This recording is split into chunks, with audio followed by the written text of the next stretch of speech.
Hola, bienvenidos. Mi nombre es José Manuel López García. Psicoanálisis.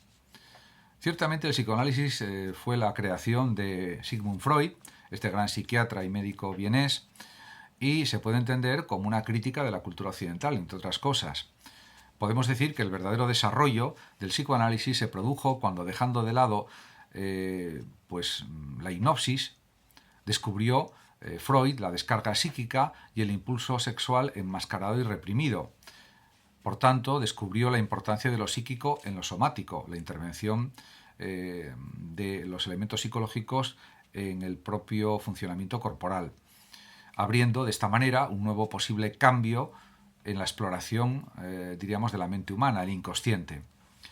Según Freud, la etapa previa de exploración y análisis psicológico, donde toma fuerza la concentración, pues es el análisis propio de esta actividad psicoanalítica. El descubrimiento confirmatorio pues es la primera etapa de madurez que le lleva pues a una psicología dinámica que articule los aspectos inconscientes y conflictivos de la mente. Freud fundó la Asociación Psicoanalítica de Viena, donde contrastó sus teorías, hipótesis, planteamientos, opiniones, etc. Aparecieron conceptos nuevos como el principio de muerte o principio de Tánatos, el superyo, etc. Al comienzo del psicoanálisis, de forma activa, tiene lugar un hecho trascendental en el desarrollo de esta teoría psicológica, que es a raíz de la muerte de su padre. El psicoanálisis, en definitiva, es un método para la investigación de los procesos anímicos, de los procesos conductuales y de las situaciones anímicas de las personas.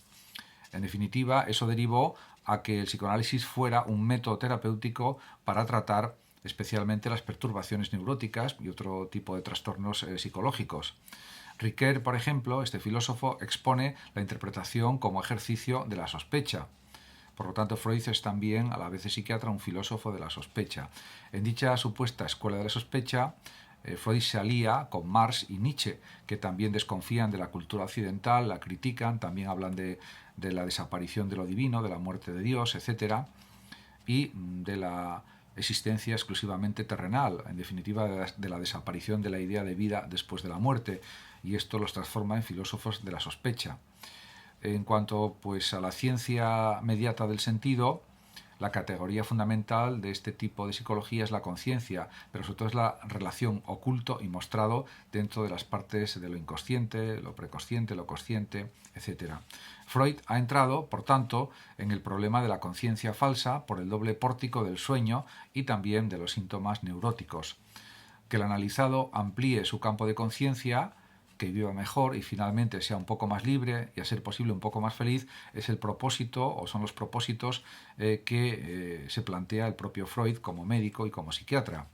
La psicología freudiana, por tanto, penetra también tras la conciencia, es una especie de metapsicología también, y para Freud es algo evidente que el hombre es un ser eminentemente histórico, tanto a nivel social como a nivel individual o personal. Por otra parte, Freud se convence, discrepando en esto de otros, por ejemplo, psiquiatras, como es el caso de su amigo y colaborador Carl Gustav Jung, que lo afectivo sexual constituye un factor de primer orden en la estructuración interna del sujeto humano. Para Freud, lo primario sería el inconsciente y lo secundario pertenecería al preconsciente y al consciente. Por otra parte, reconoce que hay un paso del principio del placer al principio de la realidad, lo que indica en las personas el inicio de un proceso de maduración mental mayor o de maduración psicológica, podríamos decir.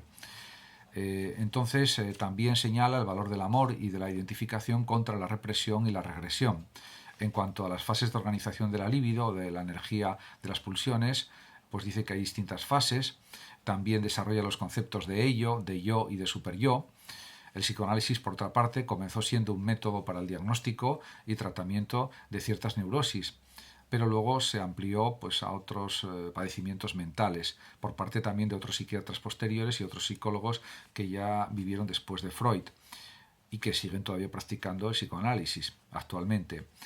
Para Freud no existen actos sin una causa y partiendo del inconsciente construirá un complejo sistema de aproximación a los padecimientos mentales de los sujetos a los que intentaba pues curar psicológicamente. Como aprendió de Carabel, en el lenguaje onírico de los sueños, una cosa puede significar a la vez ella misma y su contrario. Podemos decir que el inconsciente, el preconsciente y el inconsciente son las partes de la mente que él estudió de una manera continua y rigurosa. También señaló que la religión eran ilusiones del deseo pulsional. Estaba convencido de que Dios no existía, que era una proyección humana, como una representación del Padre.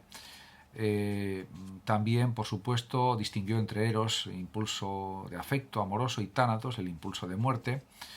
Y el psicoanálisis al final consiste sobre todo en un trabajo verbal con el paciente, provocando la aparición de otro lenguaje disociado del lenguaje común y popular. El psicoanálisis, por tanto, se puede entender como más cercano a las disciplinas de corte histórico que intentan comprender las razones de los actos humanos. Y en este sentido, aunque podemos decir que tiene, por supuesto, sus aspectos de psicología del comportamiento, también hay que incidir en este aspecto histórico del psicoanálisis, en estas connotaciones históricas del proceso de la historia de vida del sujeto, que es psicoanalizado.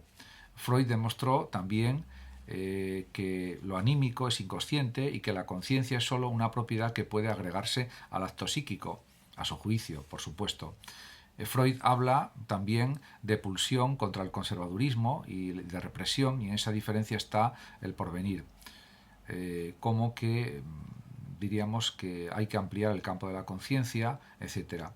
El psicoanálisis, por supuesto, parte de su espíritu científico, es antiespiritual y está más centrado en lo inconsciente. Y actualmente se considera que no es una teoría científica, aunque supone un paso importante en el avance de la psicología, porque actualmente el paradigma que impera en la psicología es el paradigma de la psicología cognitiva conductual, de las terapias conductuales y otro tipo de terapias que no están directamente relacionadas con el psicoanálisis. En cualquier caso, puede ser un sistema también de tratamiento interesante en algunos sentidos, probablemente, pero hoy se utilizan técnicas más demostradas científicamente a nivel psicológico. Muchas gracias a todos por su atención. Saludos, como siempre, a los oyentes de Radio Sofando de México. Y por último decir que los que lo deseen pueden compartir este vídeo en sus redes sociales, darle like o suscribirse a mi canal de YouTube. Ciertamente hay muchos libros sobre la psicología o la psiquiatría de Freud, sobre el psicoanálisis, y esto sirve un poco como una introducción a algunos aspectos de esta cuestión.